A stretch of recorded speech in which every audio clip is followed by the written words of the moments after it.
ഞാനൊരു ഉപകാരമാ ചെയ്തത്. ഞാൻ അടുക്കളയിൽ ചെന്നപ്പം പാത്രത്തിന്റെ അകത്ത് ഒരു പാമ്പിരുന്ന് ചീറ്റുന്നു. ഞാൻ അതുകൊണ്ട് ഈ കിണറ്റിലങ്ങിട്ടു. അപ്പൊ കുക്കർ കൊണ്ട് കിണറ്റിലിട്ടിട്ട് ഇരിക്കുക. എടാ നീ എന്നെ ഗുണദോഷിക്കാതെ നിന്റെ ഭാര്യയെ ഗുണദോഷിക്കടാ. എന്തിന്? അവൾ എന്തോ ജോലി ഇവിടെ ചെയ്യുന്നു. ഒന്നും ചെയ്യുന്നു. ഇന്നലെ വൈകിട്ട് അവൾ ഒരു കവർ നിറച്ച് ചത്ത പാറ്റയെ കൊണ്ടുവന്ന് വെച്ചിരിക്കുന്നു. ചത്ത പാറ്റ ഞാനത് കൊണ്ട് തീക്കകത്തിട്ടു. ഈ പാറ്റയെ കൊണ്ടുവെക്കാൻ ഇവളെന്തോടാ ചൈനക്കാരിയാണ്. എന്ത് വഴി അമ്മ പറയുന്നേ? മനസ്സിലായില്ലയോ? ഇല്ല.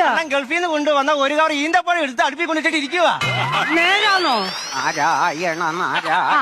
ഈ കയറും പൊട്ടിച്ച് നിങ്ങൾ എവിടെ പോവാ? വീട് തന്നെ ചാകും. എടാ എന്റെ മുതുക് പൊട്ടിയിരിക്കുവാ, നീ നോക്ക. അയ്യോ എടി, നിനക്ക് അമ്മ ആശുപത്രിയിൽ ഒന്നും കൊണ്ടുപോകത്തില്ലേടി? ആശുപത്രി കൊണ്ടുപോയി ഞാൻ. കൊണ്ടുപോയി മോനെ, ഇതൊന്ന് നോക്കതേണ്ട. ഇത് എക്സ്റേ അല്ലേ? ഇതിന്റെ അകത്ത് എവിടെങ്കിലും ഒരു കഷ്ണം ഇറച്ചി നിനക്കൊന്ന് കാണിക്കാമോ? മൊത്തം എല്ലല്ലോടാ.